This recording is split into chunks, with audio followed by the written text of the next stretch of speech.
looking them in the eye with a supportive energy and saying things like, I know this must be an incredibly difficult time for you, and I want to support you in whatever way feels best for you. Hello, everyone. Thank you so much for joining us today on our podcast, Divorce Right, HR Solutions for Divorce in the Workplace. And today we are joined by an amazing divorce and relationship coach, Heidi Krantz. And we're going to be talking about the journey your employees will be going on as they go through a divorce. And we'll also give you some great solutions that you can take back to your team at the end of this podcast. So let me get to it and tell you a little bit about Heidi. Heidi Krantz is a certified divorce coach who works with individual clients and groups worldwide to create a more positive transition resulting in strength, confidence, and success. She is on the faculty of iPEC, where she mentors and trains coaching instructors, as well as coaching students as part of their certification process. Heidi is the founder of Reinvention Life Coaching and the podcast host of Breakup through Breakthrough with Coach Heidi K. Over the past 14 years, Heidi has emerged as an expert on moving on when relationships end. She has been featured on numerous TV appearances, including Fox 5 News there in New York. So Heidi, thank you so much for joining us today. I'm so excited to be here, Vicki. Thank you for inviting me. You are such an amazing expert. And so I want to take our listeners on the journey so that they can understand and support their divorcing employees. So give us an overview, if you will, of what divorcing employees are experiencing. So divorcing employees are experiencing the gamut of strong emotions. Everything from any combination of the following: anger, disappointment, sadness, where they're mourning and grieving the loss of what they imagined was going to be for the rest of their life. They are experiencing frustration, disappointment, fear, anxiety, overwhelm, and sometimes any combination of those in an ambivalent way, also feeling relief for exiting the marriage, which can be very confusing because we human beings, we don't really want to feel ambivalent. We kind of want to feel one way or the other. But when employees, people are going through divorce, they're feeling this ambivalent combination, sometimes of all of the above. So that's a bit about, their emotions and why are they feeling all of these emotions? We're going to talk a lot about that, I'm thinking today, Vicki. Mainly the overview is everything in their life is changing.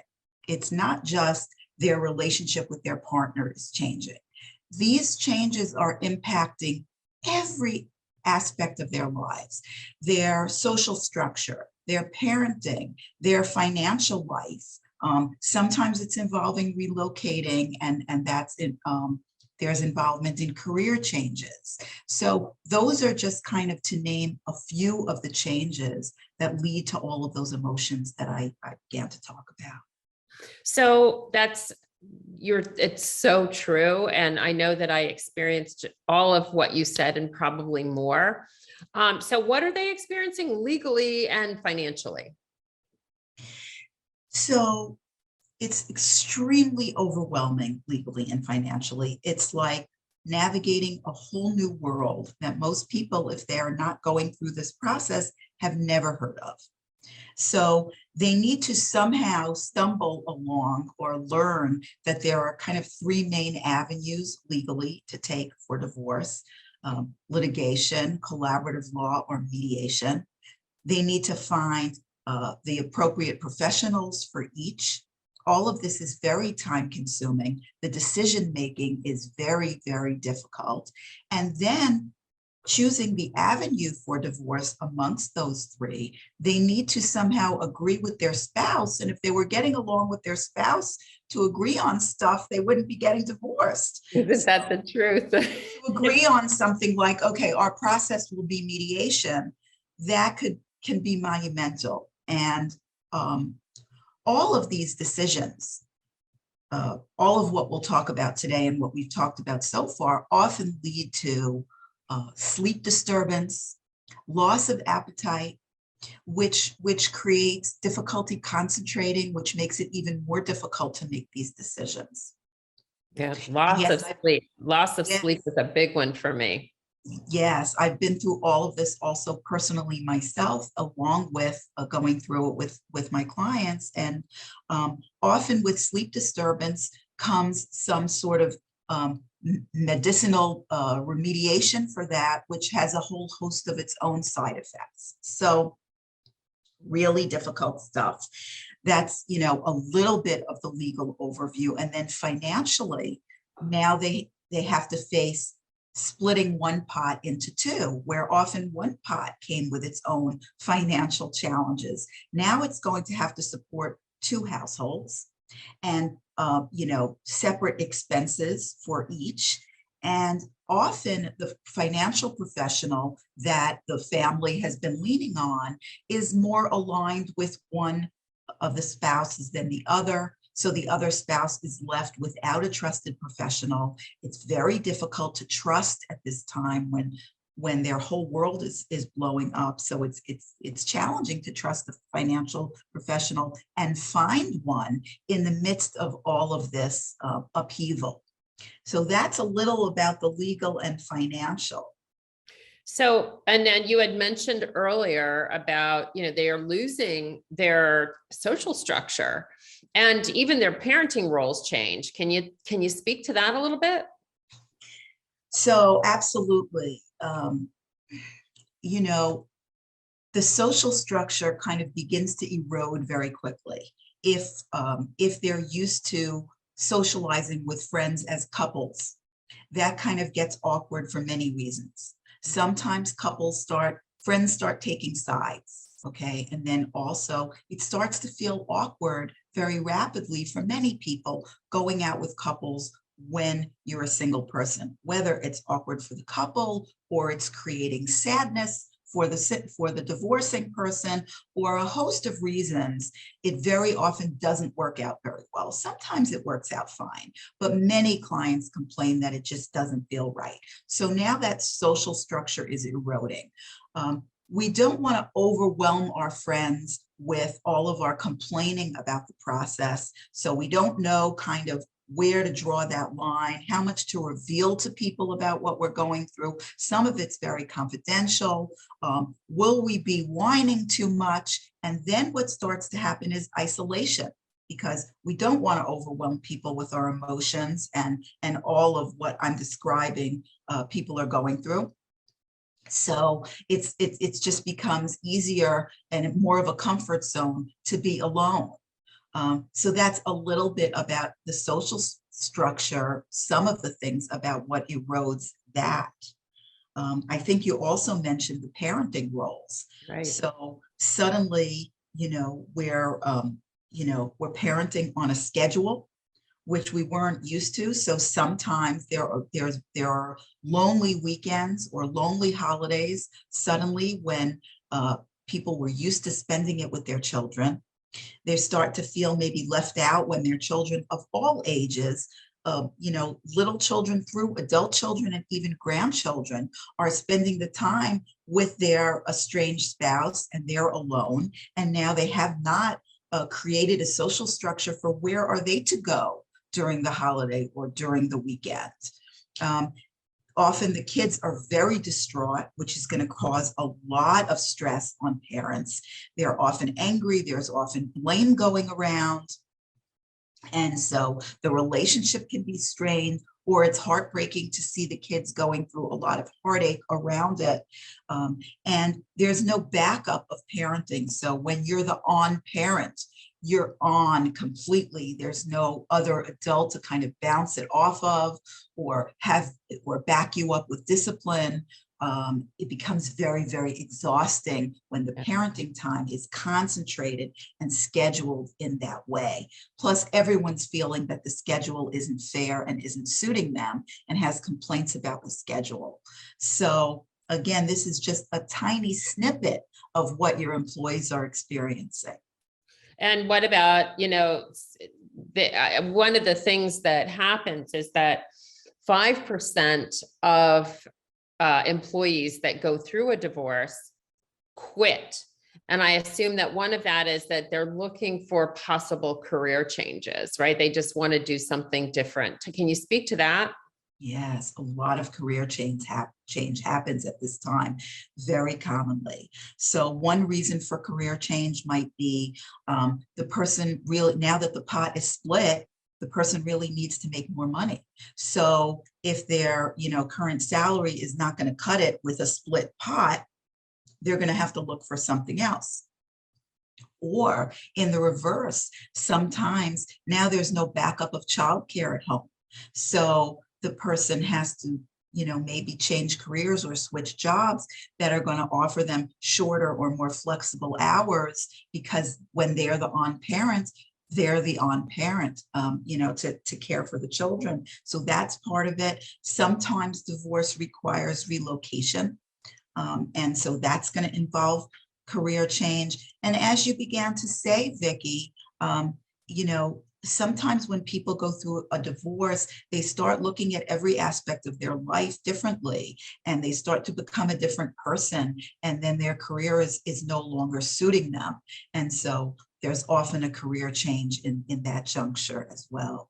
Right, right. And, one of the things that we know to be true is that not only is it perhaps because they want to change, but also because they don't have a support system there to help them with family or to help them with their children and things like that. So they need, if an employer can have daycare at their place, it would make life so much easier, and people would leave less often. We can reduce that percentage of that 5% that leave, because that's an expensive thing for companies to have to replace. What I love about the work that you do is that you're so good at that relationship component, and you are amazing when it comes to infidelity. So talk about, what they're experiencing and why that makes employees a little nuts. Let's put it that way.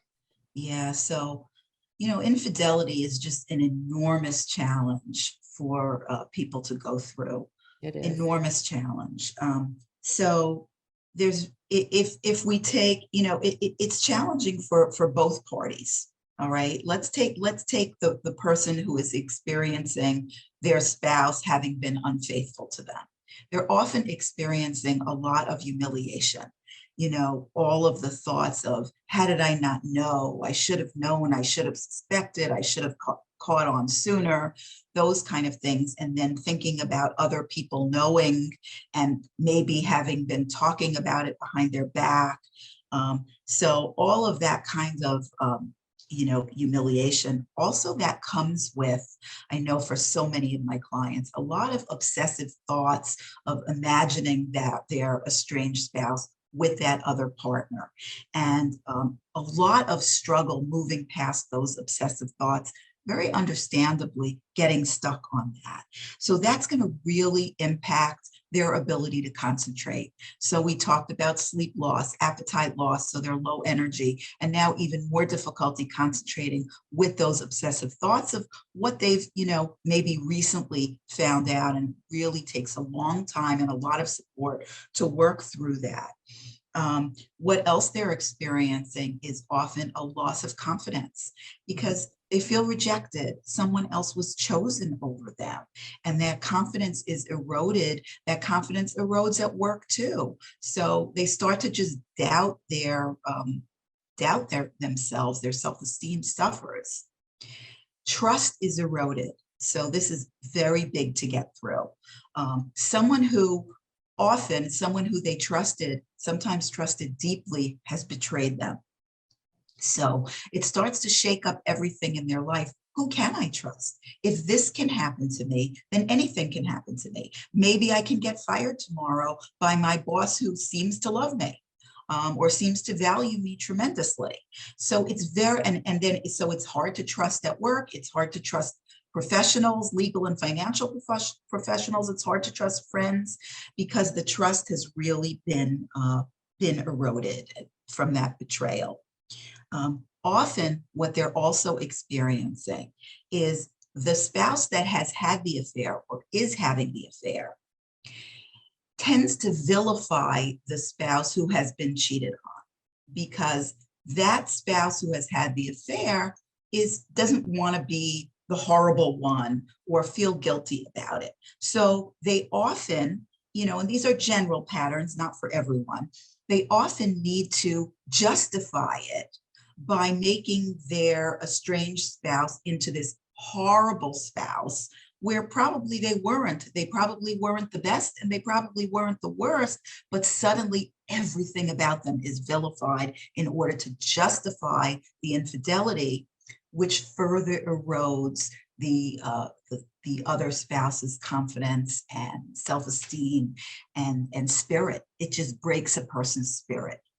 And So it's just this cycle, right? It's so hard. yes.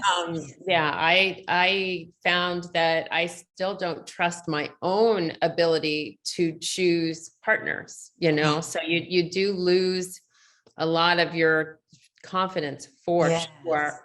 So trusting in yourself is lost, which is probably the worst type of trust to lose. And then also, Vicki, if we take the other spouse, perspective, because that's going to be some of your employees also, they have experienced, let's say, a lot of unhappiness and somehow they turned to infidelity. Now they're feeling kind of embarrassed as people are talking about it, and they're feeling sort of a need to justify it. And sometimes they're experiencing a lot of anger from their children when it comes to light. Again, young children, adult children, all of them, they're experiencing that. Sometimes they're become estranged from their children because of that. Sometimes there's parental alienation that's going on, where one parent is really influencing their child of any age to cut ties with the other parent based on this hurt. So there's a lot of struggle all the way around on every end of infidelity. It is. It's a tough one to get through for sure. Well, we could talk about this, this one particular thing, and maybe we can talk about that on the back end of our website with some tips and some techniques on how people can get past that, because I think it's really important. But as we wrap up here, we always ask our guests for 3 tips that these HR managers and supervisors that are listening today can take back to their team and maybe implement that, during a time when, one of their employees is going through a divorce. So what are your 3 tips around this? Yeah, there's so many, but, if I have to pick 3 basic ones, I would say the first one is be supportive without feeling sorry for the person. So the person who's going through a divorce does not want to see people's facial expressions like, oh, you poor thing. Kind of, they don't want to feel like a pity case. So let's make them feel supported without feeling like a pity case. So not a poor you attitude, voice tone, and facial expression, but rather, looking them in the eye with a supportive energy and saying things like, I know this must be an incredibly difficult time for you, and I want to support you in whatever way feels best for you. I know that you're a strong person. I've seen you go through tough challenges. I know you're going to look back on this from a stronger place. When you're ready, let's talk about what that support could look like. So you're really giving them respect and support at the same time. And phrases like when you're ready, you're not, demanding something in a particular moment. So that's, I would say, that difference between poor you and supporting in a strong way is a crucial difference that can really make a difference to your employee. What do you think about that one? I think that's absolutely wonderful. Giving them, and I love what you said about, when you're ready. And that one thing that I would caution everybody is your ready and my ready and her ready and his ready are all different. And the fact that you're giving them that permission to take as much time as they need to come back and say, okay, I'm ready to talk about it, I think is really important for sure. Yeah. And, often people going through everything that I've described might be on the verge of tears, and they might not be in a comfortable location or with a comfortable person to let those tears out. So they're not going to necessarily be able to answer you, but they hear you. Right. Yeah. Right. Fantastic. Anything else that you want to impart? Any of your words of wisdom? So yeah, I can give you two more tips if we want time. Yeah, okay. absolutely. So you want to validate your employees' feelings rather than refute them. We kind of get uncomfortable when somebody is talking about being so sad or so angry or so upset, and we want to start telling them, oh, but it's okay because of this, or it's okay because of that, to kind of get them to be happy. It's not okay. It's not okay in that stage. So we want to learn to validate the feelings, validate. So maybe something like, it makes total sense that you're feeling hurt and angry right now, given the loss of what you were expecting and wanting from your marriage. You're validating. It makes sense to you what they're feeling. You're not trying to put a Band-Aid on it and take it away, because there's no Band-Aid that's going to take it away right now. They're going to get there. They're going to get there with the right support. But right now, it's about validating their feelings in that way. And I guess the third tip to leave you with is express confidence in your employee, because I talked about their confidence having suffered. So, things like when they're doing a good job, you want to give them that positive reinforcement for doing the good job to help build their confidence back. Not in a poor you way, not like, oh, look at you doing a good job today, but really when it's authentic, go out of your way to highlight that, to give the confidence and express confidence in them. I know you're going to get through this. I know how strong you are, similar to what I was sharing a bit of before with the support. Any opportunity to build confidence is going to go a long way. I think so too. I think that there's, between experiencing, failure in your marriage, right? Perhaps infidelity, and seeing this whole thing, if you've got children, it just, did I do something wrong? All of those things are at play, and bringing out the best in your employees at a time that's really challenging for them, I think is the best thing an employer can do, and maintain loyalty from their employee, giving them a sense of relief that they're understood and heard. That, I think, just being a listener is sometimes all anybody needs, right? Yes. Just being heard. And sometimes, just getting it off your chest. Not that I would want, that's what I'm hoping that, we here at Divorce Right can be for their employees, is that sounding board where they can just let it all out and go back to work and participate in their career and with some confidence and things like that. So yes, I agree with everything you've said here today, is making your employee feel that they are not nothing, right? That they matter. Yes, they're valued and they're productive. Absolutely. Heidi, you are so amazing. Do me a favor, just let everybody know how they can get in touch with you. Sure. So I'm Heidi Krantz, and my website is reinventionlifecoaching.com. My podcast is Breakup to Breakthrough with Coach Heidi K. And you can find all my contact information on that website as well. Awesome. And you're going to be one of our divorce coaches and with Divorce Right. So we're so excited to have you on with us.